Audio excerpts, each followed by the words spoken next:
Hello students, welcome to the online classes provided by MDN Public School of Kalayat. मैं मनीषा धीमान आप लोगों को 7th class के लिए लिटरेचर करा रही हूँ। और बच्चा जैसा आप लोगों को पता है आपके लिटरेचर की दो बुक हैं, एक है आपकी एन एलियन हैंड और दूसरी है Honey comb. An alien hand के चैप्टर हम कर चुके हैं और हनी कॉम्ब हमने स्टार्ट की हुई है।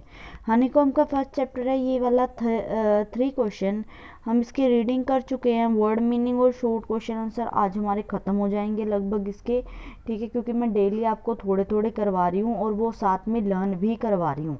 आप मुझे ये शिकायत नहीं कर सकते कि मैम हमने लर्न नहीं किए, क्योंकि इतने इजी क्वेश्चन आंसर है, मैं आपको साथ साथ लर्न करवा रही हूँ, ठीक है। बाकी मैंने आप लोगों से लास्ट जो वीडियो थी उसमें पूछा था, ठीक है, तो कुछ क्वेश्चन वगैरह पूछे होंगे शायद से मैंने, अभी मुझे ध्यान नहीं है, बट आप कमेंट बॉक्स में उनका रिप्लाई करना, ठीक है। मैं ये कल आपको याद करवा चुकी थी अच्छी तरह से।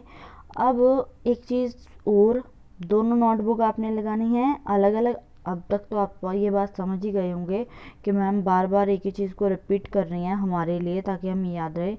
आपने बुक जो नोटबुक लगानी है दोनों लगानी है अलग अलग।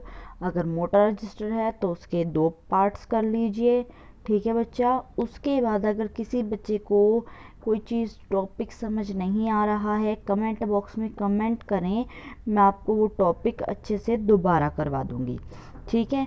उसके बाद अगर किसी बच्चे को पीछे वाली जो वीडियोस हैं उनके लिंक नहीं मिल रहे हैं, या जो वीडियो है वो सीरीज़ में नहीं मिल रही हैं, तो डिस्क्रिप्शन बॉक्स में नीचे क्या है, एक लिंक दिया हुआ है, उस लिंक पर आप जाएं। वहाँ से आपको क्या है, आपको जो लास्ट लेक्चर का वीडियो लिंक है वो मिल जाएगा। मेरी हर वीडियो के अंदर मैं लास्ट लेक्चर का वीडियो लिंक डालती हूँ, तो आप बैक टू बैक वीडियोस पे जाकर क्या है पीछे वाले लेक्चर्स तक पहुँच सकते हैं, ठीक है बच्चा। अब देखो ज़रा कि इस चैप्टर के मैं ये वर्ड मीनिंग आपको करवा चुकी हूँ याद, हम ये वाले क्वेश्चन आंसर्स कर चुके हैं, आपको ध्यान होगा सारे। उसके बाद कल हम ये वाले सारे क्वेश्चन आंसर कर चुके हैं, I think so beard man enemy वाला क्वेश्चन कर चुके हैं, ये 8 भी जहाँ तक मुझे याद है हम कर चुके हैं। आज हम करेंगे आगे। What was the Kings first question, king का जो फर्स्ट क्वेश्चन था, what was Kings first question, king का फर्स्ट क्वेश्चन क्या था। देखो क्या था किंग का फर्स्ट क्वेश्चन, बताओ बच्चा। It was what was the right time to being something. अब आप लोग पूछोगे मैम क्वेश्चन में तो क्वेश्चन मार्क लगा है, बट आंसर में क्वेश्चन मार्क क्यों लगा है।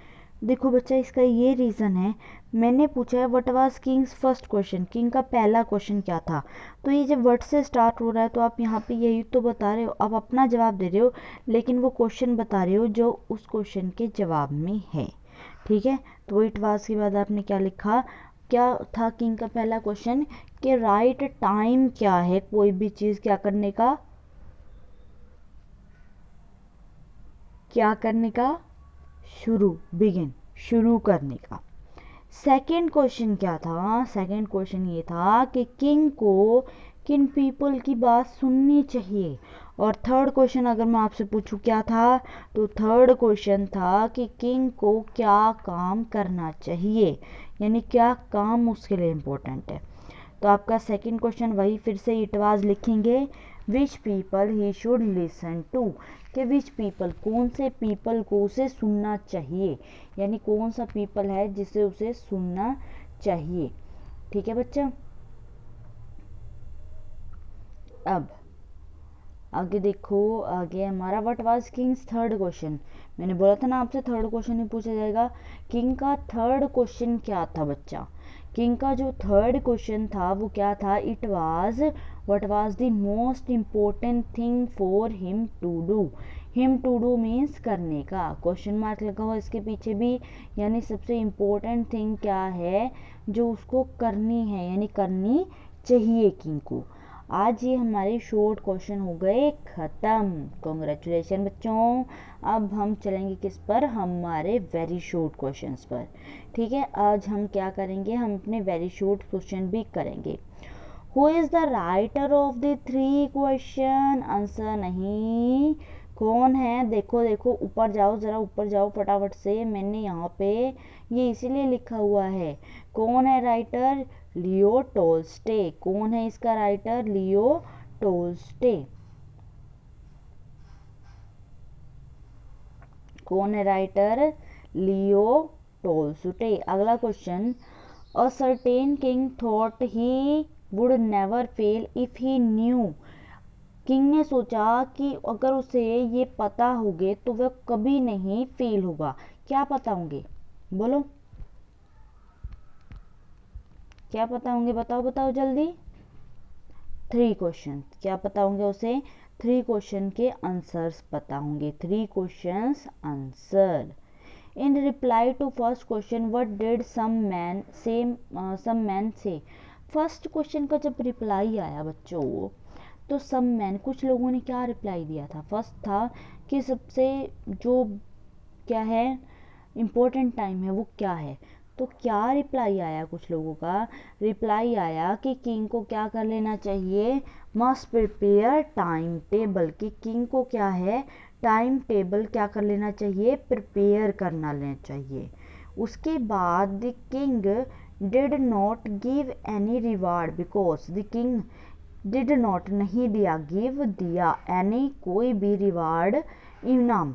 किंग ने इनाम क्यों नहीं दिया भाई किसी को? बिकॉज, क्योंकि। क्यों नहीं दिया बताओ बच्चों?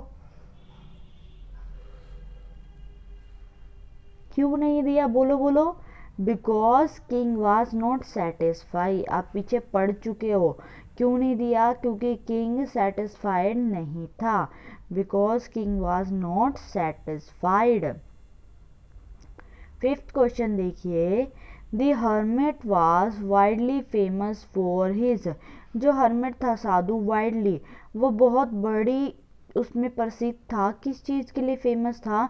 विजडम। विजडम यानी बुद्धिमत्ता। वाइज यानी बुद्धि और विजडम यानी बुद्धिमत्ता। वो हर्मिट जो था वो किसके लिए ज़्यादा फेमस था? अपनी बुद्धिमत्ता के लिए। ठीक है। Where did hermit live. Hermit कहाँ रहता था? देखो आप इसका 2 आंसर दे सकते हो। पहला तो जो हमने चैप्टर में क्या पढ़ा था, he live in a would. Would यानी कि छोटा जंगल। या फिर तुम लिख सकते हो इन अ फॉरेस्ट। किंग कहाँ रहता था साधु? फॉरेस्ट में यानी कि जंगल में। Next question, why did king go to the forest. King जो था वो फॉरेस्ट में क्यों गया था? क्यों गया था बच्चों? मीट दी हर्मिट, ताकि वो किससे मिल जाए? हर्मिट से मिल सके। नेक्स्ट क्वेश्चन देखो, what did the king and hermit see in forest. भाई दोनों ने क्या देखा मिलके? बताओ क्या क्या देखा? भाई वैसे तो उन्होंने पेड़ पौधे फल सब कुछ देखा, पर और दोनों ने मिलके क्या चीज़ देखी? दोनों ने ये देखा कि एक आदमी रनिंग करता हुआ, भागता हुआ, वाउंडेड मैन है, जख्मी मैन, जख्मी हो रहा है, बहुत खून बह रहा है, वो क्या आ रहा है? उनकी तरफ आ रहा है। क्या देखा? bearded man running towards him. जो एक दाढ़ी वाला मैन था, रनिंग भाग रहा था, टुवार्ड्स उनकी तरफ, हिम यानी तरफ, हिम उनके, उनकी तरफ भागकर आ रहा था। नेक्स्ट देखो, which is the most important time. बच्चा मोस्ट इम्पोर्टेंट टाइम क्या बताया था साधु ने? नाउ। क्या बताया था? Now. Which is most important person for us. Most important person, सबसे इम्पोर्टेंट आदमी कौन है हमारे लिए? वो जो उस पर्टिकुलर टाइम में हमारे साथ है, यानी person with whom we are at a particular time. यानी वो आदमी हुम जो वी आर एट, जिसके साथ हम हैं पर्टिकुलर टाइम, उस निश्चित समय में। What is the most important business. सबसे इम्पोर्टेंट बिजनेस क्या है? What is the most important business? To do good to others. दूसरों के साथ क्या करना? अच्छा करना। ये बच्चे आप लोगों के अब तक के क्वेश्चन आंसर्स थे। 11 आपके वेरी शॉर्ट आपने करने हैं फेयर नोटबुक पे। ठीक है। उसके बाद आपने ये वाले आपके क्या हैं, जो भी हैं आपके क्वेश्चन हैं, ये भी आप कर चुके हैं सारे। ये भी आपने क्या करना है, ईजिली तुम इसका स्क्रीनशॉट ले सकते हो यहाँ से। ठीक है। मैं यहाँ पे भी इसको थोड़ा शॉर्ट कर देती हूँ, तुमने स्क्रीनशॉट लेना है यहाँ से, इसका स्क्रीनशॉट ले लो पॉज करके। नेक्स्ट क्वेश्चंस के तुम स्क्रीनशॉट ले सकते हो इनके, और उसके बाद आपके नेक्स्ट क्वेश्चन बनते हैं ये 7th से, इसके भी तुम स्क्रीनशॉट लेकर आराम से कर सकते हो। तो ये आप लोगों का होमवर्क है जो आपने लर्न भी करना है, राइट भी करना है। उम्मीद करती हूँ कि मेरे समझाए में कोई आपको प्रॉब्लम नहीं होगी। कोई मिस्टेक है किसी वर्ड में बच्चा तो उसके लिए मैं सॉरी, ठीक है, बिकॉज जल्दी जल्दी में हो गया होगा। और इसको आप फेयर नोटबुक पे अच्छे से प्रिपेयर करें। Okay, thank you students.